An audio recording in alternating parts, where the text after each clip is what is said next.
जय हिंद प्यारे बच्चों, मैं प्रदीप कुमार फिर से आपके बीच में हाजिर हूँ नेक्स्ट वीडियो के साथ। मैंने पिछली वीडियो में आपको बता दिया था सब कुछ। जो हमारी पहली वीडियो थी उसमें मैंने आपको बताया था नंबर सिस्टम के बारे में, रियल नंबर, पूर्णांक, जितने भी हमारे इंटीजर थे या फिर धनात्मक इंटीजर थे या फिर ऋणात्मक यानी positive integer, negative integer, zero integer, इन सभी के बारे में मैं आपको पहले ही बता चुका हूँ डिटेल के अंदर। उसके बाद हमने किया था क्वेश्चन नंबर फर्स्ट, उसकी वीडियो मैंने अपलोड कर चुका हूँ। फिर हमने किया है question number second, question number fourth, question number fifth, और हमारा बीच में क्वेश्चन नंबर थर्ड रहता था जिसको आज हम लेके आए हैं। और उसी के साथ मैंने कुछ बीच में साइंस से रिलेटेड क्वेश्चन भी करवाए हैं। और उसी के साथ मैंने एक स्क्वायर नाम की एक सीरीज है प्ले लिस्ट के अंदर, स्क्वायर यानी वर्ग से रिलेटेड, क्यूब और क्यूब रूट और स्क्वायर रूट, इन चारों के बारे में वहाँ मैंने डिटेल में बताया है। और बहुत सारी इजी ट्रिक्स के बारे में भी वहाँ मैं बता चुका हूँ।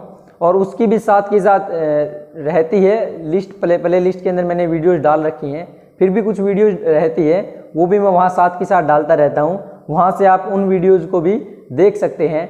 और जो भी आपके रिलेटिव है जो HSSC, SSC या फिर NTPC या रेलवे किसी भी एग्ज़ाम की तैयारी कर रहे हैं, तो या मैथ हो या साइंस हो या रीजनिंग हो, सभी की वीडियोज़ हमारे चैनल #DRBRAAG जो हमारा चैनल है उसके ऊपर ये सभी की सभी वीडियोज़ मिलती रहती हैं।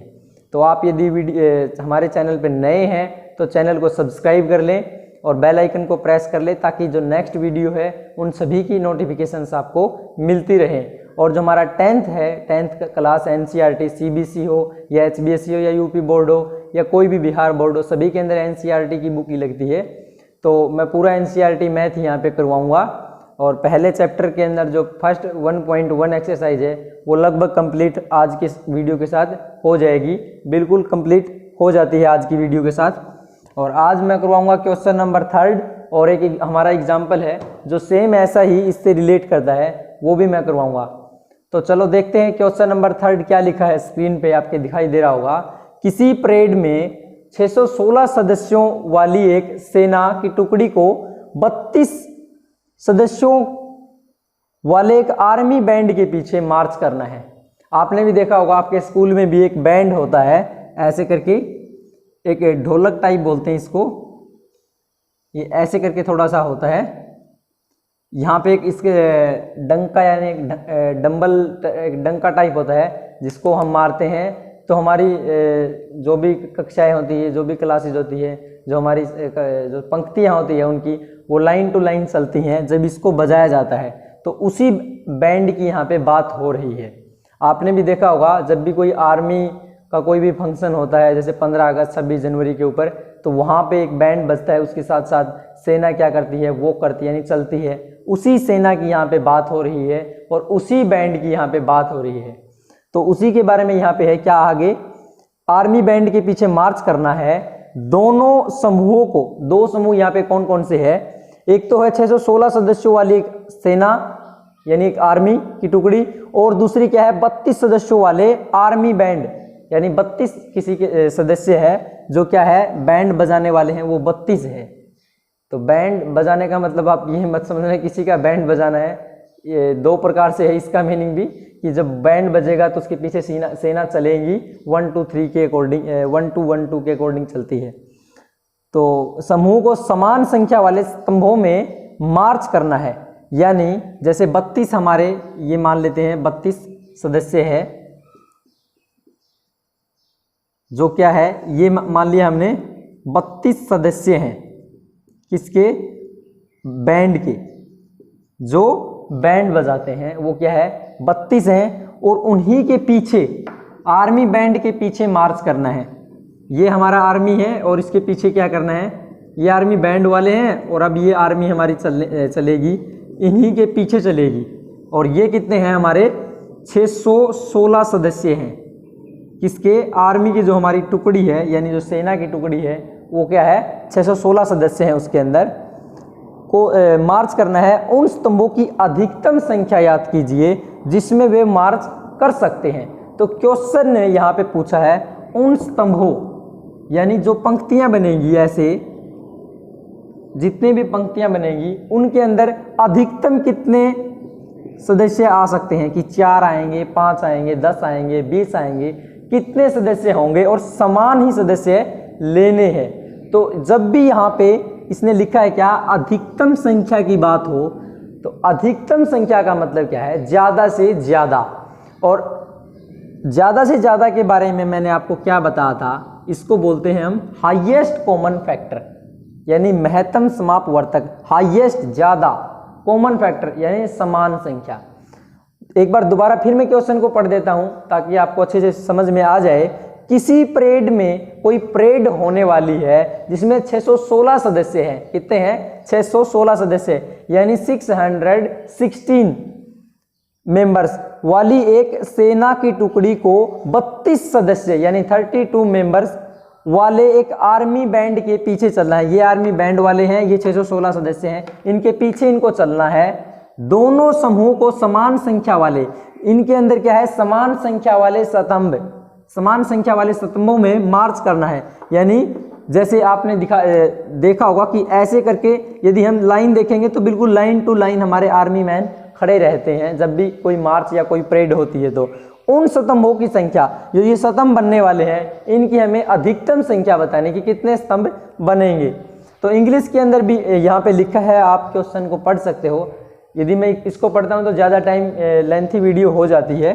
तो क्या है, 616 सदस्य है, 616 सदस्य है हमारे, उसको आपको भाग दे देना है। बिल्कुल किससे? 32 से भाग दे देना है। 32 यानी 32 से आप इसको भाग दे दोगे तो स्टार्टिंग में किस पे जाएगा? 1 पे जाएगा। तो 1 पे जाएगा तो कितना बचता है यहाँ पे? 9, और यहाँ पे बचेगा हमारा 2, यानी 296 हमारा बच जाता है। ये 6 नीचे आ जाता है तो कितना बच जाएगा? 296। अब फिर इसको 32 को इससे भाग देंगे। कैसे? जैसे हम सिंपल डिवाइड करते हैं वैसे ही इसको भाग देना है। तो इसको भाग देंगे तो ये कितने पे जाएगा? लगभग 9 पे जाएगा। तो 9 पे जाएगा तो 8, 1 और ये कितना बचेगा हमारा? 288। 10 पे क्यों नहीं जाएगा? यदि हम इसको 10 पे लेके जाते हैं तो ये 320 हो जाता है, और 320 कितना है? 296 से बड़ा है, और कभी भी बड़ा ऐसे हम भाग देते नहीं है, इसलिए मैंने अंदाज़ा लगाया कि 9 पे जाएगा, जो हमारा एग्जैक्टली चला गया। अब हमारा शेष कितना बच जाता है? यहाँ से हमारा शेष बचेगा 8। यहाँ से 8 हमारा शेष बच जाता है। अब क्या है, जब शेष 8 है और ना ऊपर कोई संख्या है, तो HCF के लिए मैंने मेथड पहली वीडियो में करवा दिया था। आप वहाँ से उस वीडियो को, नीचे लिंक दे रखा डिस्क्रिप्शन में, वहाँ से उस वीडियो को देख सकते हैं, और ज़रूर देखो, तभी ये आपको क्वेश्चन समझ में आएगा HCF निकलता कैसे है। अब जब यहाँ से जो शेष बचता है उसको ऐसे करेंगे, ओके, और जो ये हमारा यहाँ 32 था, इसको हम यहाँ लेके आ जाएंगे इसके अंदर, और फिर इससे 8, जैसे हमने यहाँ ऊपर भाग दिया था, इस चीज़ को भूल जाए तो ये 32 को भाग देना है हमें 8 से। तो कितने पे चला जाता है? ये 4 पे चला जाएगा। 8 चौक 32 होता है, तो शेषफल हमारा कितना बचेगा? 0। अब मैंने क्या कहा था, जो ये हमारा यहाँ पे जो संख्या होती है वही हमारी क्या है? HCF यानी हाईएस्ट कॉमन फैक्टर होगा। तो HCF हमारा यहाँ से क्या निकल जाएगा? 8। ये हमारा क्या होता है? HCF होता है। तो अधिकतम संख्या कितनी होगी? अधिक स्तंभों की, नीचे आप लिखोगे एग्जाम के अंदर, यदि क्वेश्चन ऐसा आता है तो स्तंभों की अधिकतम संख्या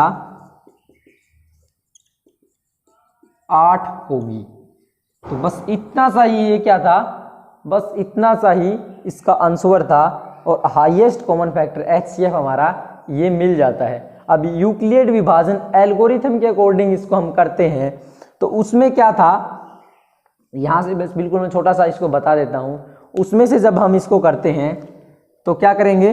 पहले 616 को भाग देंगे जब 32 से, तो क्या होगा?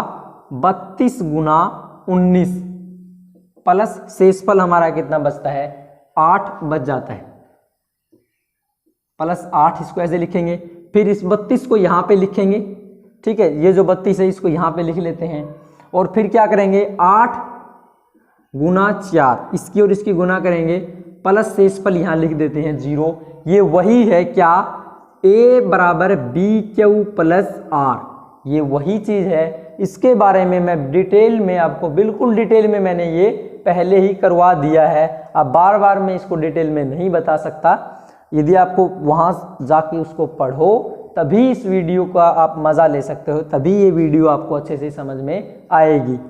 तो मैंने क्या कहा था, जब यहाँ जो भी हमारा बचता है इसको हम बोल देते हैं B, और यही B हमारा क्या कहलाता है, HCF। तो HCF यहाँ से कितना मिलेगा, 8, यानी स्तंभ हमारे कितने होंगे, 8 होंगे, और यही हमारा आंसर है। तो ये हमारा सेकंड मेथड है, ये हमारा फर्स्ट मेथड है। दोनों मेथड से मैं करवा चुका हूँ, आप इसका स्क्रीनशॉट ले सकते हो। आई होप आपको ये क्वेश्चन समझ में आया होगा। फिर भी आपको कोई डाउट है, कोई प्रॉब्लम है तो मुझे कमेंट सेक्शन में बता सकते हैं। और यदि आपको ये मेथड समझ में आया है तो वीडियो को लाइक करके मुझे बता दें कि ये चीज़ आपको समझ में आई। जितने लाइक होंगे मैं समझूंगा कि उतने बच्चों तक मेरी बात पहुंच पाई और उतने बच्चे उस चीज़ को समझ पाए। तो चलो देख लेते हैं, क्वेश्चन नंबर 3 हो चुका है, यानी एक्सरसाइज जो हमारी 1.1 प्रश्नावली 1.1 हमारी क्या है, ख़त्म हो चुकी है, फिनिश हो चुकी है। अब सेम हमारा एक एग्जाम्पल बचता है, एग्जाम्पल हमारा लास्ट एग्जाम्पल है, उसी को हम देख लेंगे। और उस एग्जाम्पल को मैं बोर्ड पे फटाफट लिख देता हूँ। तो देखते हैं एग्जाम्पल नंबर 4, लिखा है मैंने स्क्रीन पे, क्या है, एक मिठाई विक्रेता के पास 420 काजू की बर्फियाँ, काजू की बर्फियाँ आपने खाई होंगी, बड़ी टेस्टी होती हैं भाई। काजू की बर्फियाँ इस प्रकार होती हैं, ठीक है। ये काजू की बर्फियाँ हैं, कितनी है, 420 हमारी क्या काजू की बर्फियाँ दे रखी है, और 130 बादाम की बर्फियाँ, ये उससे भी टेस्टी होती है भाई। जो बादाम की बर्फियाँ हैं कितनी हैं, 130 दे रखी है। ये हमारी काजू की बर्फियाँ हैं, काजू की बर्फियाँ, और ये हमारी 130 क्या है, बादाम की बर्फियाँ हैं। सेम होती है भाई, तो बहुत ही टेस्टी होती है। कभी आप भी खाओ तो मुझे कमेंट सेक्शन में बता देना जब आपने खाई हो। तो उसी के ऊपर है, आप जितना इंटरेस्ट लेके क्वेश्चन को पढ़ोगे उतना ही जल्दी आप क्वेश्चन को कर पाओगे, और उतना ही आपको ईजिली तरीके से, यानी आसान तरीके से आपको चीज़ें समझ में हो जाएंगी। तो जब भी आप काजू की बर्फियाँ खाओगे तो इस क्वेश्चन को ज़रूर याद करोगे, और जब इस क्वेश्चन को याद करोगे तो आपको शायद मैं भी याद आ ही जाऊँ। तो क्या है, 130 बादाम की बर्फियाँ, वह इनकी ऐसी ढेरियाँ बनाना चाहता है। मतलब एक ढेरी बनाएगा। जब भी आप बर्फियों को रखा देखोगे कहीं भी, किसी भी हलवाई की शॉप पे, तो ऐसे ढेरी बनेगी उनकी, ऐसे ढेरी बना के ऐसे रखते हैं। तो इसने पूछा है, इनकी ढेरियाँ बनाना चाहता है कि प्रत्येक ढेरी में बर्फियों की संख्या समान रहे, यानी प्रत्येक जो ढेरी बनेगी, ये हमारी बहुत सारी ढेरियाँ बनाएगा, उन ढेरियों के अंदर बर्फियों की संख्या भी सेम होनी चाहिए। यानी मान लिया इसके अंदर 10 बर्फियाँ हैं तो इसके अंदर भी 10 बर्फियाँ होंगी, इसके अंदर भी 10 बर्फियाँ होंगी, या इसके अंदर 20 बर्फियाँ हैं तो इसमें भी 20 बर्फियाँ होंगी, 30 बर्फी है तो यहाँ भी 30 होंगी, यहाँ भी 30 होंगी, और यहाँ भी 30 होंगी। इसका कहने का मतलब ये है, समान रहे, और ये ढेरियाँ बर्फी की परात में न्यूनतम स्थान घेरे। जो बर्फियाँ हैं वो, यानी एक परात है उसके अंदर ही ढेरी बनेगी। आपने देखा होगा जब भी आपके घर में कोई विवाह शादी होती है, वहाँ भी हलवाई आता है, एक परात होती है, परात के अंदर बर्फियों को रखा जाता है, और सेम बर्फियाँ हर एक परात के अंदर सेम, जितनी इस परात में है उतनी ही इसमें रखनी है। तो ऐसा इसने बोला था। और ढेर इसके अंदर क्या है, न्यूनतम, यानी कम से कम स्थान घेरे। जैसे बर्फी रखते हैं, ज़्यादा गैप नहीं देना, यदि गैप देंगे तो क्या, स्थान ज़्यादा घेरेंगी। तो कम से कम स्थान के लिए बिल्कुल सटा के रखेंगे ताकि कम से कम स्थान घेरे। और इस काम के लिए प्रत्येक ढेरी में कितनी बर्फियां रखी जा सकती हैं, यानी ये जो हमारी ये ढेरी है इसमें कितनी बर्फियां यहाँ से रखी जा सकती हैं, यही इसने पूछा है। तो जैसा हमने क्वेश्चन नंबर 3 किया है वैसा ही हमारा एग्जाम्पल नंबर 4 भी होगा। क्या है, अभी मैं आपको करके इस पे बता देता हूँ बोर्ड पे कैसे होगा। एग्जाम में इसको आप कैसे करोगे, तो सबसे पहले क्या लिखोगे, यहाँ सॉल्यूशन, या फिर हिंदी में आप लिख सकते हो हल। इंग्लिश के अंदर नीचे स्लाइड है, आप उसको पढ़ लेना इंग्लिश वाले बच्चे। और वैसे भी मैं सब चीज़ें इंग्लिश में, अब काजू की बर्फी में कुछ इंग्लिश का बताने वाला है ही नहीं, क्योंकि काजू की बर्फी खाने के लिए है। बादाम की बर्फी में कुछ बताने के लिए है ही नहीं, क्योंकि बादाम की बर्फी क्या है, खाने के लिए है। बताने के लिए है 130 और 20। यही दो चीज़ें बताने के लिए क्या है, प्रत्येक ढेरी में कितनी बर्फियाँ रखी जा सकती हैं, समान जितनी भी रखना है कितनी उनकी ढेरियाँ बनेगी और हर एक ढेरी के अंदर कितनी बर्फियाँ होंगी। और समान यदि ढेरी है और समान बर्फियाँ रखनी है तो क्या है, इसका मतलब हमें HCF यानी हाईएस्ट कॉमन फैक्टर याद करना है। फाइंड HCF, तो इसके अंदर HCF को याद करोगे, हिंदी वाले बच्चे लिखेंगे कि बादाम की बर्फियाँ कितनी है 130 और काजू की बर्फियाँ कितनी हैं, काजू की बर्फियाँ 420 बर्फियाँ। तो इनका क्या करना है, HCF याद कर देना है। HCF के लिए क्या करेंगे, बड़ी संख्या को अंदर रख लेते हैं, छोटी संख्या को बाहर रख लेते हैं, तो इसको इससे भाग दे देंगे। जैसा हम स्टार्टिंग से करते आए हैं, सभी को भाग देना आता होगा, इसको भाग देंगे तो क्या कितने पे जाएगा, ये 3 पे जाएगा, तो 9 और यहाँ कितना होगा 3, 390। 420 में से 390 को घटा देंगे, कितना मिलेगा, शेषफल बचता है 30। अब इससे ज़्यादा ये भाग जाएगा नहीं, तो फिर क्या करेंगे, हमारा HCF याद करने के लिए जो फार्मूला होता है उसको यूज करते हैं। तो उसको यूज करने के लिए क्या होगा, ये जो 130 है यानी 130 इसको यहाँ ले आते हैं, तो ये 130 यहाँ हमारा आ जाता है और जो शेषफल है उससे इसको भाग दे देंगे, तो कितने में भाग जाएगा, लगभग ये 4 पे जाएगा यानी 120। जब ये 120 घटेगा तो कितना बचेगा हमारा, 10 बचेगा। शेषफल कितना बचेगा, 10।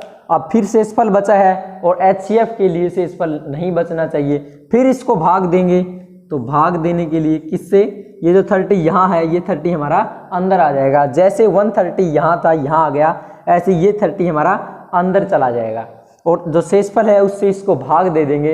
इसके बारे में मैं डिटेल में बता चुका हूँ, जो हमारी पहली वीडियो थे उसी में मैंने डिटेल में बताया था। जब चैप्टर स्टार्ट किया था तो डिटेल में मैंने इन चीज़ों को डिस्कस वहाँ किया था। तो अब इससे ये डिवाइड करेंगे तो कितने पे जाएगा, 3 पे, तो शेषफल कितना है, 0। जब हमारा शेषफल 0 बच जाता है और जिस संख्या से हमने भाग दिया था तो वो हमारा क्या हो जाता है, HCF। ये क्या है हमारा HCF यानी हाईएस्ट कॉमन फैक्टर हमारा क्या होगा, 10 होगा। तो क्या है पूछा था इसने, प्रत्येक ढेरी में कितनी बर्फियाँ रखी जा सकती हैं, तो लिखेंगे नीचे क्या, प्रत्येक ढेरी में 10 बर्फियाँ रखी जाएंगी। तो ऐसे ही जल्दी जल्दी में मैंने लिख दिया है, तो आई होप आपको ये समझ में आया होगा। अब क्या है, सेकंड जो हमारा यूक्लिड विभाजन एल्गोरिथम है उसके अकॉर्डिंग भी इसको करेंगे, तो सेम ही हमें आंसर मिलना है। मैं नीचे बता देता हूँ, ये हमारा मान लिया सेकंड भाग है यानी दूसरे प्रकार से इसको करेंगे, तो क्या होगा, 420 को क्या लिख सकते हैं हम, 130, ये जो 130 इंटू क्या है 3 है, और फिर क्या शेषफल हमारा कितना बचा है 30, तो प्लस 30 कर देंगे। और इसके लिए क्या थी हमारी यूक्लिड विभाजन प्रमेयिका, A बराबर B Q प्लस R, ये हमारी क्या थी, प्रमेयिका थी, और प्रमेयिका के बारे में मैं डिटेल में बता चुका हूँ। तो सेकंड जो ये 130 यहाँ है इसको यहाँ लिख लेते हैं, और 130 यहाँ लिखेंगे, क्या करेंगे 30 ये जो है इसको इससे मल्टीप्लाई करेंगे, प्लस जो शेषफल हमारा कितना है 10 बचा है उसको यहाँ लिख लेंगे। अब फिर शेषफल बचा है, शेषफल हमारा 0 बचना चाहिए, तभी जाके हम HCF को याद कर सकते हैं। फिर क्या बचा है, 10 बचा है, तो इस 30 को यहाँ लिख लेंगे, यानी ये जो 30 है ये यहाँ आ जाएगा, और फिर क्या होगा 10 की मल्टीप्लाई 3 के साथ करेंगे, और शेषफल हमारा कितना 0, तो शेषफल यहाँ 0 बच जाता है। जब ऐसा हम इतना कर पाते हैं यानी 0 तक हम इसको ले आते हैं, तो ये जो 10 होगा यही हमारा क्या होता है HCF यानी हाईएस्ट कॉमन फैक्टर, महत्तम समापवर्तक हिंदी में होगा।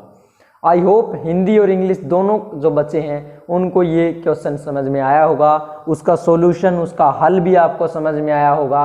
फिर भी आपको कोई डाउट है तो मुझे आप कमेंट सेक्शन में बता सकते हैं, और यदि आपको समझ में आ गया है तो आप लाइक जो है लाइक बटन को प्रेस कर दें, और जितने भी आपके क्लासमेट हैं, जितने भी आपके साथी हैं या जितने भी आपके रिलेटिव हैं, सभी के पास वीडियो का लिंक शेयर कर दें, ताकि ज़्यादा से ज़्यादा बच्चे हमसे जुड़ पाएँ और हम भी अपना और ज़्यादा बेस्ट आप तक पहुंचा पाए।